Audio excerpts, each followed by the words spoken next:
amigos do Sport Buzz, hoje o assunto é basquete e comigo eu tenho aqui Jorge de Sá. Ficou interessado?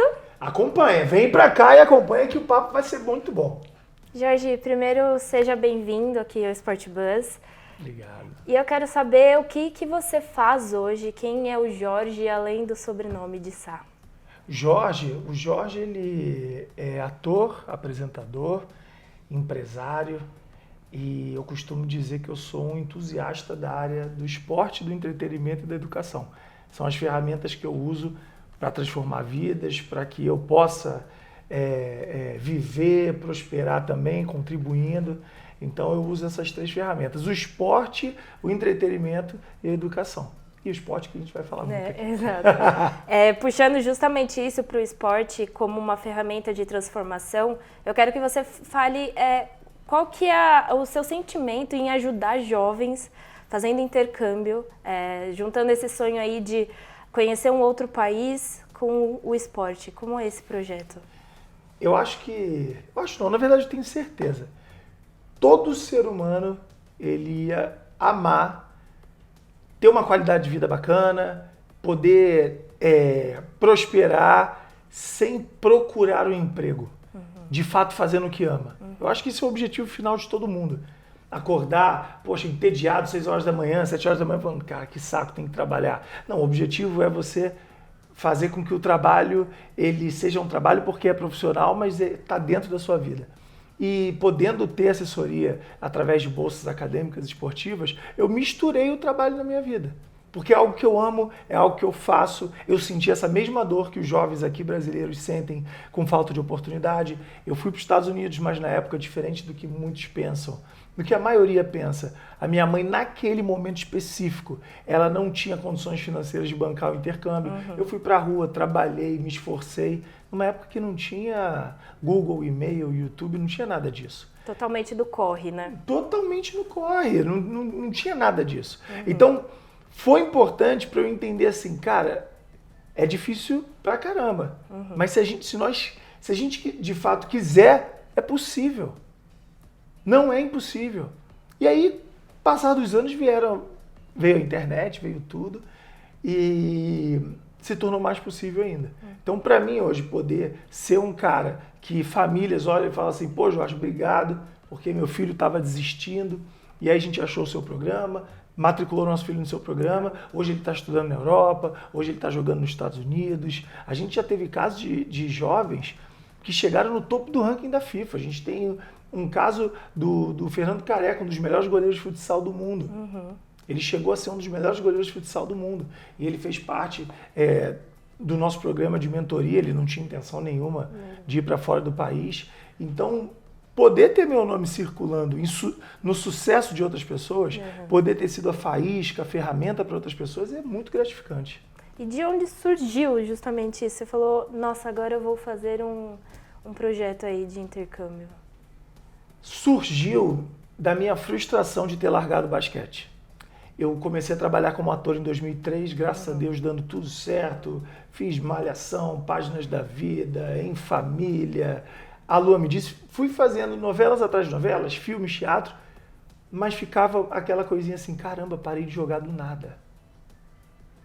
Pô, hoje eu tenho 29, aí na época, né, eu tenho 29 anos, tenho 30 anos, tenho 32 anos, e o basquete só peladinha, só brincadeira. Pô, eu queria poder trabalhar com esporte. E não sabia como. Quando a NBA assinou na época com o Grupo Globo e começou a ser transmitida no Sport TV, eu bati na porta, implorei para ir para lá, fui, deu muito certo. E lá comentando basquete, eu comecei a ir para os Estados Unidos, fazer transmissões de lá. Legal. E me reconectei com instituições de ensino. Trouxe técnicos de altíssimo nível, famosíssimos, celebridades para o Brasil para dar treinos. E nisso as escolas começaram a falar, Jorge, você tem algum atleta que queira vir para cá, algum estudante que queira vir para cá, jogador de futebol, de vôlei, de tênis. A gente tem programas de bolsa de estudos que a gente pode oferecer para você. E você oferece para outras pessoas. Aí eu falei, tá aí. Talvez seja isso. Achei meu caminho. Achei meu caminho, talvez. Porque é um caminho que eu não preciso deixar de trabalhar como ator. Eu amo novela, eu amo atuar. Apareceu, na época, sim, eu estava fazendo Tempo de Amar numa novela das 6 e a agência a todo vapor, voando. Muito trabalho, muita coisa e não atrapalhou. Então eu falei, caramba, achei meu caminho. Eu já tô velho demais para jogar, não tô com preparo físico e não vou acompanhar se eu quiser do nada. Não, agora eu vou voltar a jogar profissional. Eu não vou ter a vida que eu gostaria de ter. Mas eu achei um caminho que eu posso ajudar muita gente. Incrível. E foi nesse momento. Isso, se eu não me engano, foi em 2010 que apareceu a chance. Foi, acho que 2014.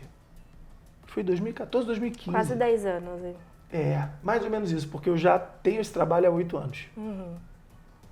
Fazendo de forma individual, meio autônoma. E aí, com o passar do tempo, a gente viu que a coisa era séria, montamos uma empresa, começamos a divulgar. E aí, essa divulgação e esse trabalho maior já tem 5 anos. Demais, demais. O Jorge falou aqui da parte de atuação dele, que vai ter um bate-papo muito interessante no YouTube da Caras, tá? Então, fiquem de olho.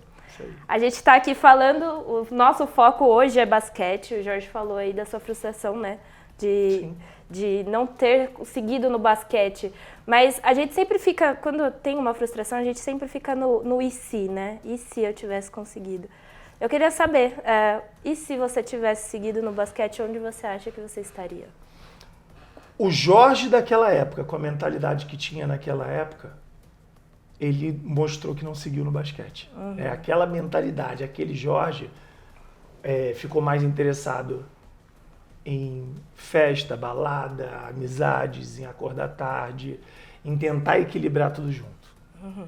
E para você ser um atleta de alta performance, de fato, é o foco. Você vai esquecer um pouco o equilíbrio. Essa história de, não, dá para ter tudo. Só se vive uma vez. Só se vive uma vez, vou fazer de tudo, você pode fazer de tudo, livre-arbítrio. Eu sempre falo isso, eu não estou aqui para julgar, né? Cada um faz o que quer da vida de acordo com aonde começa a ética, o respeito do próximo. Então eu posso fazer o que eu quiser até te atingir, não posso te atingir. E eu acho que assim funciona. Mas eu tenho total convicção que não existe nenhum atleta de alta performance que viveu fazendo tudo e viveu equilibrado, curtindo tudo durante a vida toda. Então o Jorge lá atrás, que foi esse Jorge que não virou atleta, ele tentou fazer tudo. Brincar um pouquinho de cada coisa. Não deu muito certo. O Jorge de hoje, com a mentalidade de hoje, poderia estar numa NBA hoje. E eu já falei isso e deu muita polêmica no meio do basquete. Peraí, pô, você não jogava tanto assim, como é que você está falando que poderia estar na NBA? Poderia sim. Com a mentalidade que eu tenho hoje, com a oportunidade de jogar onde eu joguei, treinar onde eu treinei, ter os mentores que eu tive, eu poderia. Eu decidi não estar. Já falei isso muitas vezes, isso rola muita polêmica. Eu decidi não estar na NBA. Pelas escolhas exatamente, passadas. Ponto. Com as minhas escolhas, com as minhas atitudes, com o que eu deixei de fazer, com as atitudes que eu escolhi fazer, eu falei não para a NBA. Eu falei não para uma carreira profissional incrível de basquete. E quando eu entendi isso, eu falei, uau, o Jorge de hoje, mentor de atletas, fundador de uma assessoria de intercâmbio, o Jorge de hoje com essa mentalidade, chegaria longe no basquete. Eu creio dizer que hoje eu treino mais do que antes. Eu ia perguntar justamente, hoje você se arrepende das escolhas, porque hoje você usa o seu espaço como uma ferramenta de transformação mesmo, né? Você acabou de dizer que você é mais técnico do que antes. Tem um certo arrependimento aí ou não? Você acha que, apesar das suas escolhas, você está falando aqui, elas foram certas? É claro que tem arrependimento, claro que tem. Só que existe a seguinte questão, né? Que quem vive pensando no passado é o depressivo. Quem vive pensando no futuro é o ansioso. O cara equilibrado, né? O cara que consegue ter bons resultados é o que pensa no presente.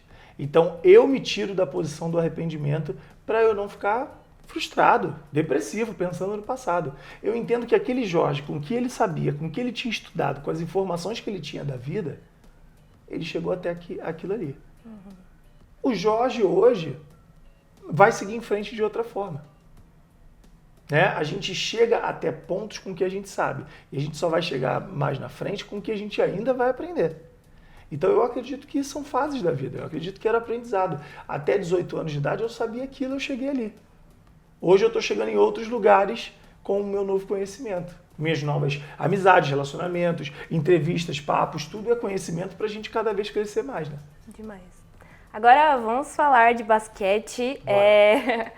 O basquete, ídolos do basquete são responsáveis aí por trazer, né, angariar fãs, sobretudo a NBA aqui no Brasil. E hoje, ainda bem, né, que o esporte tem crescido, né, bastante. A gente tem visto que o basquete tem se popularizado no país. Dito isso, sobre os ídolos trazerem fãs, você foi um dos influenciados por algum ídolo? Se sim, qual foi o seu ídolo e como que começou essa sua paixão pelo basquete? Paixão pelo basquete começou quando eu tinha 5 anos de idade. Jovem. Eu vi um campeonato de enterrada do Jordan, me apaixonei por toda a atmosfera.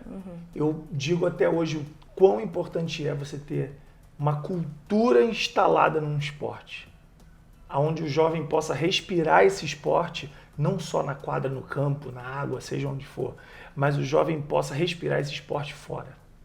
Por que o basquete deu tão certo? Porque o basquete é uma cultura. O basquete não é um jogo. Exatamente. Os americanos conseguiram fazer com que o basquete fosse tudo.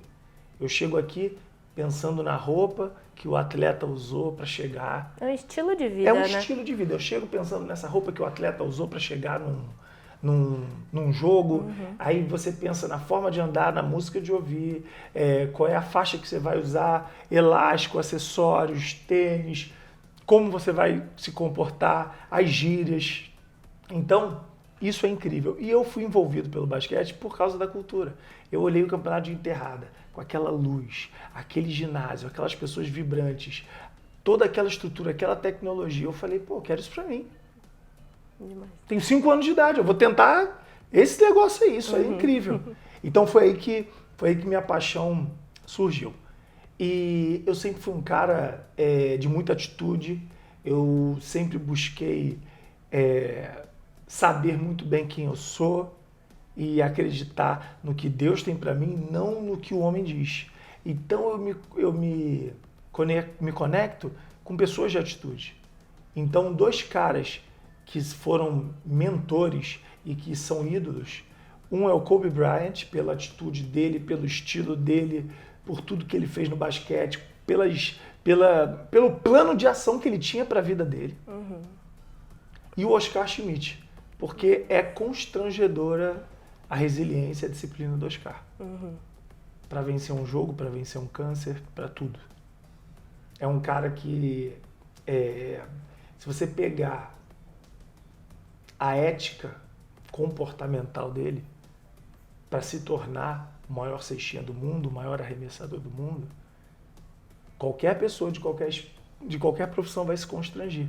Sim. Com tanto que ele treinou, com tanto que ele se esforçou, com a quantidade de vezes que ele teve que dizer não para a família, com a quantidade de vezes que ele teve que dizer não para tentações, para gostos, coisas que ele queria fazer. E, ao mesmo tempo, é uma motivação, é uma inspiração. Porque é o nosso atleta brasileiro, o jogador de basquete brasileiro com maiores resultados, com maior nome, mas também foi talvez o que mais se esforçou. Que os jovens entendam que vale a pena, é possível. Sabe? Tem que unir o talento com o esforço. Exatamente. O cara talentoso, apenas talentoso, ele não vai chegar a lugar nenhum. Ele pode chegar até um nível, mas ele vai parar. O cara esforçado, ele pode passar esse nível. Eu vou te perguntar, como que você para uma pessoa que não desiste? Não para. Qual é a possibilidade de uma pessoa que não desiste não chegar onde ela quer? Não existe. Pode demorar mais que um, mais que outro, mas ela vai chegar. Então, por isso tudo, Oscar Schmidt e Kobe Bryant são grandes ídolos. Puxando justamente pelo Oscar Schmidt, óbvio que é inquestionável o que ele é para o basquete hoje, mas queria saber se o Oscar fosse da época que a gente está hoje, onde ele estaria? Ele seria muito mais notável? Muito mais, porque a informação está chegando muito mais rápido. Um cara que faz 45 pontos por jogo, em qualquer liga, hoje, ele aparece em 2 minutos. Então, assim, o Oscar jogando hoje, matando as bolas que ele matava hoje, da forma que ele fazia na cara de todo mundo, seja quem fosse, da distância que fosse, do posicionamento que fosse, ele seria um cara que ia chamar a atenção do mundo inteiro muito rápido. Então seria um cara que não teria só centenas de seguidores, teria milhões de seguidores. Seria um cara que estaria na NBA. A gente poderia até projetar um MVP aí, né, de temporada, Seria um cara que estaria na NBA não para cumprir tabela, seria um cara que estaria ali jogando All-Star Game, com certeza, com certeza. Então, existem muitos jogadores que, vivendo o dia de hoje, os salários seriam outros, a visibilidade seria outra. O Michael Jordan é um caso desse. O Michael Jordan, o que ele ganha hoje, ele não fez na vida inteira. O que ele ganha em um ano de faturamento da Jordan, ele não ganhou na vida inteira dele como atleta, nem perto. Então, acho que essa é a diferença das redes sociais, da mídia, da internet hoje. Demais. Agora, trazendo para o recente draft da NBA, a gente tem o francês Victor Wembanyama. Eu tô feliz porque ele veio para os meus Spurs, então estamos aí. Mas eu quero saber o que você acha aí dele e se tem uma boa projeção para ele na sequência da temporada que vem. O Victor, ele vem para mudar o jogo. A envergadura dele é a maior da NBA hoje, se eu não me engano, é 2,45. 2,45, eu vi isso hoje, inclusive. 2,45. É um cara que com 2,25 m, ele arremessa de 3, ele carrega a bola. Ele ainda tem muita imaturidade no drible. Às vezes ele pode cortar de forma mais objetiva pela altura dele, mas ele realmente é inspirado nos jogadores mais rápidos. Então ele fica fazendo ali o drible por baixo das pernas e hesitando, crossover, quando ele já podia bater para dentro, abrir a passada e entregar a bola lá dentro. Então é como alguns jogadores falaram, né? O próprio LeBron falou, é o cara macetado, vai ser difícil segurar ele. Eu não vejo ele como um cara tão fraco assim, muita gente fala para ele ganhar peso. Eu acho que ele vai sim se estruturar, eu acho que ele vai ganhar massa magra sim. É um menino muito jovem ainda, né? 19 anos. É um menino muito jovem, olho alerta na questão de lesão, porque cresceu muito rápido e a gente já viu Yao Ming, outros jogadores de grandões, o próprio Kevin Durant, que tem uma carreira brilhante, mas machucou o tendão de Aquiles. Yao Ming tinha um problema no pé que inconsertável, né? Passou sempre por esses problemas. Então, eu acho que ele tem que ser um cara que, apesar de jogar muito e apesar da gente saber que ele vai transformar a liga, ele tem que ter uma atenção redobrada na parte de fisioterapia, ortopedia, para que ele possa desenvolver o trabalho que a gente acredita que ele vai desenvolver. Para mim, é o cara que chegou para mudar a liga e tem tudo para ser o novato do ano. Tomara. Mas ele chegou no time certo para ser trabalhado pelo Greg Popovich? Ele chegou no time certo. Não teria time melhor para um garoto centrado, que quer fugir do hype, que quer fugir da mídia, que quer fugir da onda de pegar os maus exemplos. Ele é o cara que caiu aonde o Ja Morant tinha que estar hoje.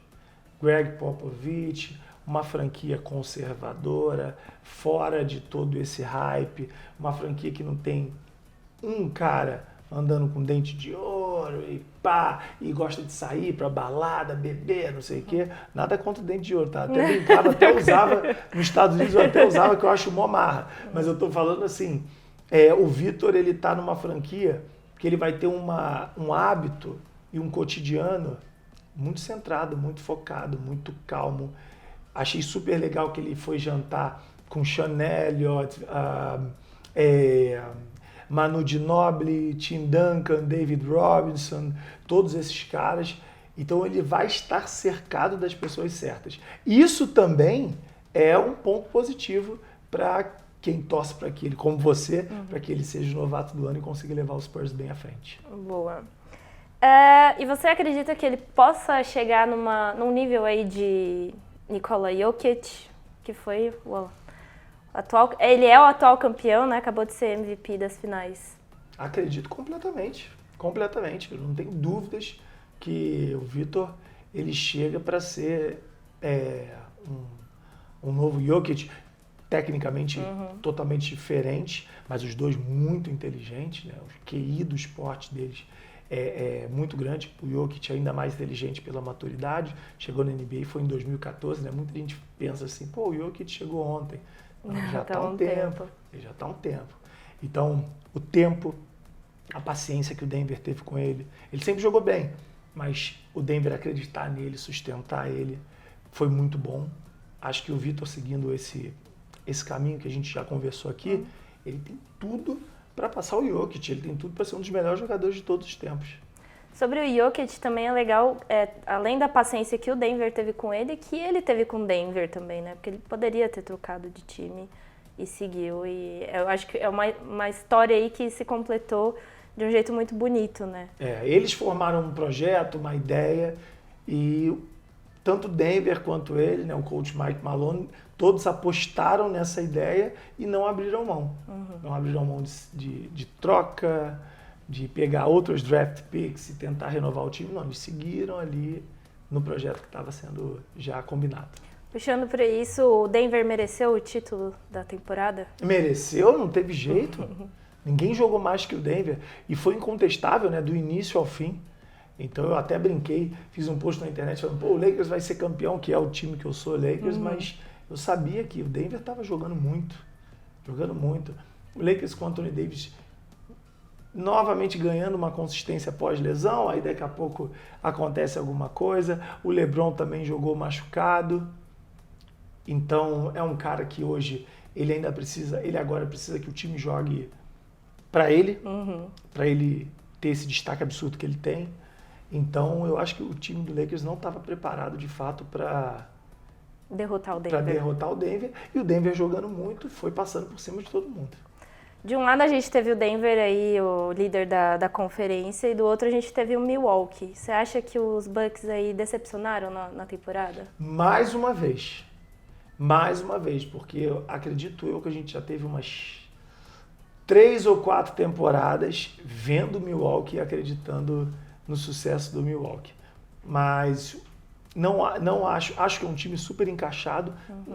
Para mim, no papel, não é o time mais forte da liga. Eu não consigo olhar para o Milwaukee e acreditar que o Milwaukee vai fazer, por exemplo, o que o Denver está fazendo. Mas é hora do Antetokounmpo pensar, se juntar com a diretoria para entender qual é a peça que tem que trazer. Chris Middleton, sempre machucado. O time não me parece ser um time frio, me parece ser um time que facilmente entra na mente dele. Teve Boston e Filadélfia ali no meio da Conferência do Leste, que foram 2 times muito fortes, principalmente o Boston. O Miami chegando como azarão ali, arrebentando no final. Então, no final, é muito mais cabeça, porque jogar todo mundo joga. Os 8 times que estão ali são 8 times tops. Mas aí chegou o playoff, é cabeça. Inclusive o Milwaukee foi eliminado pela surpresa Miami Heat. Como que você avalia a pós-temporada do Miami Heat?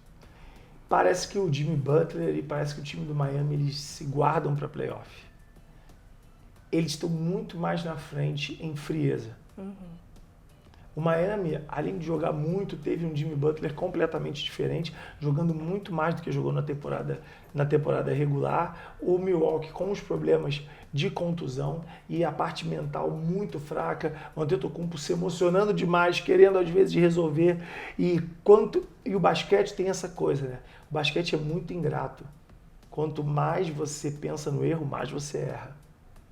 Sim. Então é claro e evidente que você vê jogadores que arremessam e fazem assim, que droga, caraca, errei, e agora? A próxima bola ele pega e fala, pô, será que eu vou acertar? Acabei de errar uma. E erra de novo. E é um buraco sem fundo. O basquete castiga mesmo. Você vai errando, vai te jogando para baixo.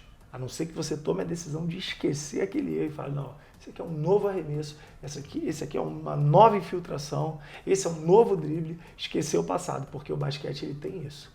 Às vezes, quanto mais você erra, mais você afunda negativamente num jogo. O Jimmy Butler, ele, por ser o astro do time, ele acaba tomando toda a responsabilidade, né? Não tomando a responsabilidade, mas a responsabilidade acaba caindo sobre ele.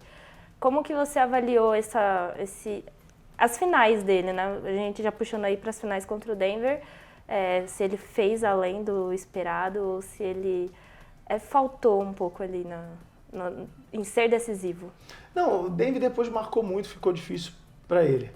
Mas, mentalmente falando, o Jimmy Butler é esse cara que não apenas a responsabilidade vai para ele por ele ser o jogador da franquia, mas ele gosta disso. Uhum. Ele pede a responsabilidade, ele chama a responsabilidade. Chega na hora dos playoffs, ele cresce. É um cara que não tem medo de nada. É um cara que foi expulso de casa, morava na rua com 13 anos. Então é muito difícil. Esses caras com grandes histórias, com grandes resultados e com situações absurdas que já passaram na vida, quando esses caras chegam numa quadra, não é aquilo que vai tremer a mão deles.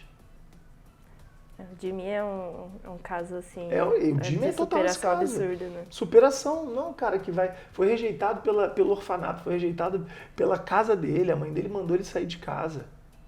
A dor que ele já passou, o que ele já sofreu, ele fala, irmão, chegar aqui e matar esses jogadores aqui, pô, isso aí eu tenho outros problemas na vida, já tive outros problemas.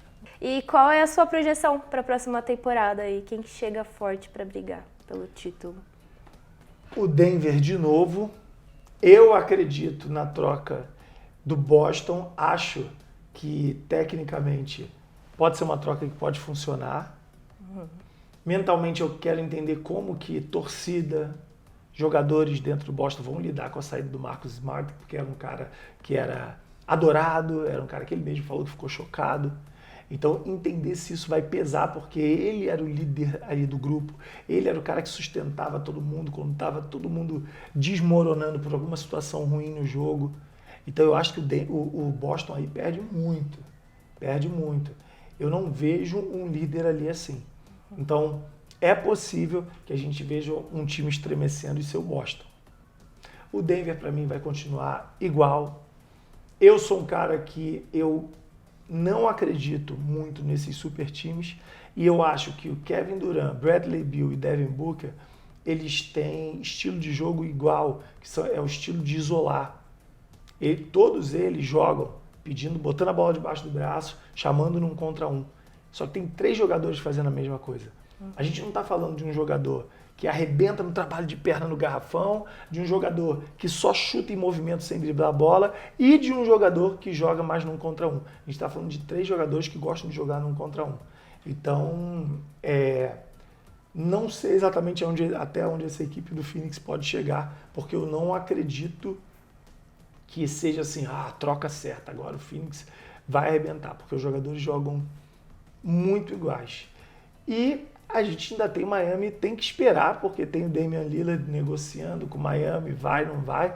O Damian Lillard indo para Miami, o Miami sobe muito, não apenas pelo que a gente sabe que eles podem fazer nos playoffs, mas principalmente porque aí sim vai montar um super time com 3 jogadores em posições diferentes, que vai ser o trio Bam Adebayo, Jimmy Butler e Damian Lillard. E tem o Tyler Hero, que ficou lesionado, né, e acabou não podendo ajudar nos playoffs. Isso aí. E ele é tão bom e tão valioso para o time que o Eric Spoelstra não aceitou colocar ele em nenhum pacote de negociação por nenhum jogador nessa janela agora. E falando em trocas, a gente tem o Chris Paul, né? Foi uma surpresa indo para o Golden State. Você acha que vai vingar? O Chris Paul jogando no Golden State, a gente tem o Curry e vai ter o Chris Paul.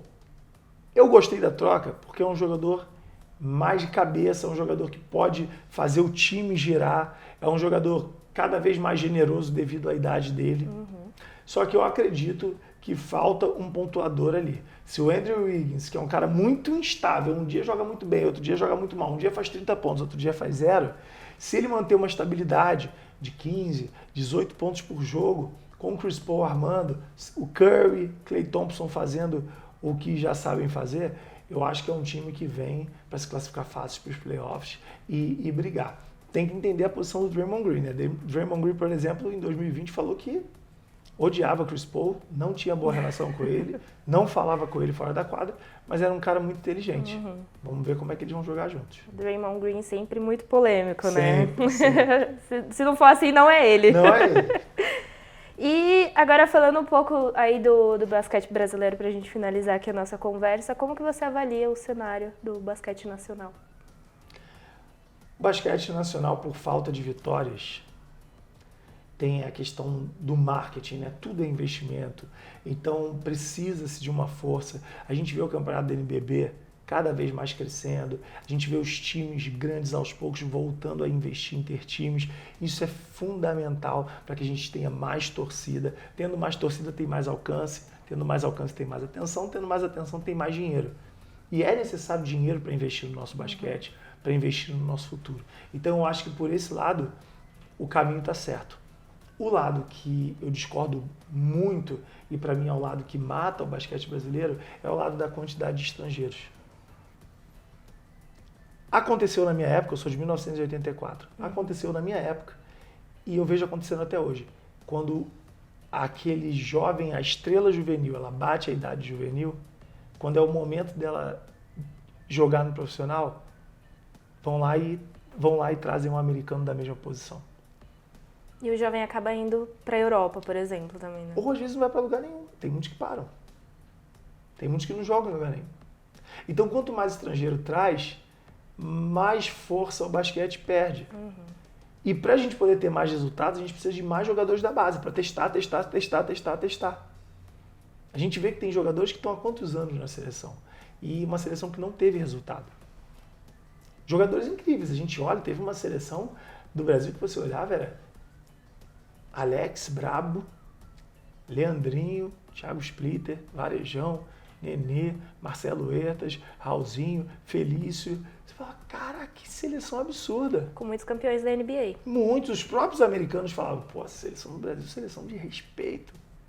E não conseguia chegar a lugar nenhum. Talvez ali por uma questão da diretoria, questão de cabeça ali entre eles, de objetivo deles, atletas e diretoria. Mas eu acho que o ponto principal do Brasil é, como a gente não está tendo resultado, a gente não tem ídolo. Você não vê um jogador de basquete, por exemplo, você não vê o Alex fazendo uma mega campanha de um mega banco como garoto propaganda. Como a gente vê Vini Júnior, craquíssimo, Neymar, super craque. Por quê? Porque além do basquete não ser o esporte número 1 no nosso país, não tem resultado. A gente via muito o Oscar quando o Brasil teve resultados incríveis em Olimpíada, Mundial, Pan-Americano. Você via muito o Oscar na televisão. Isso é incrível. Isso é incrível para o marketing, para o basquete, para o movimento. Hoje a gente não vê. Então, se a gente está sem ídolo, a gente precisa dar mais oportunidades para a base. E talvez isso sacrifique um pouquinho o campeonato. Mas eu acho que tinha que parar de trazer estrangeiro. Era a única forma de movimentar os nossos próprios jogadores e começar a criar mais jogadores. Tem muito jogador bom que para. Porque ele chega na hora dele subir para o time, aí tem 2 americanos na posição dele. Isso para mim acho que é muito ruim. E você acredita no próximo ciclo olímpico? Acredito. Na verdade, eu sempre acredito. Eu sempre busco crer. Mas eu acho que o próximo ciclo olímpico a gente tem muito jogador bom. Muito jogador bom. Vai dar certo. E agora eu tenho um desafio para você. Vamos lá. Manda bala. Já contando com o Oscar Schmidt aí de titular, no quinteto titular, quem que você completa aí num time ideal? Brasileiro? Do mundo. Do mundo, colocando o Oscar como titular? Já é a figurinha carimbada ali. Caraca. Entendi. Então vamos lá, eu vou jogar. Haja bola para todo mundo, mas eu vou jogar com Jordan, Kobe, LeBron, Oscar e Shaquille O'Neal. Só isso. Muita gente ficou de fora. A gente vai postar isso na internet, aí vai aparecer. Cadê o Will Chamberlain? Cadê o Stephen Curry? Cadê o Bill Russell? Cadê o Larry Bird? Gente, eles estão aqui, amamos eles, mas... Vou te dar então aí uma ajuda, um top 5 mundial aí que você ama. Eu ficaria na mesma. Jordan, Kobe, LeBron, Shaquille O'Neal. Ai, meu Deus. Will Chamberlain. Acho que pode ser top 5. O Chamberlain entrou aí. Entrou no lugar do Oscar, coloquei o Will Chamberlain ali. Mas é muito difícil. Muito difícil. A gente tem pelo menos aí... Boa. A gente tem pelo menos 15 jogadores absurdos. Absurdos mesmo, muito fora da curva. E ainda bem que a gente consegue acompanhar muitos aí hoje, né? Ainda bem que a gente consegue acompanhar em tempo real ainda jogando. É isso, muito obrigada, Jorge. Imagina. Foi um papo muito legal. E acompanhe aí o Jorge nas redes sociais. Isso aí, Instagram, Jorge de Sá, @Jorge de Sá.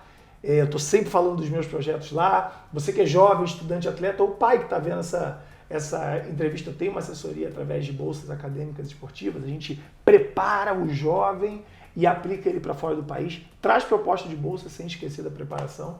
Então, @Jorge de Sá, me chama no direct, a gente conversa nas redes sociais. Todas elas, @Jorge de Sá, você pode entrar lá.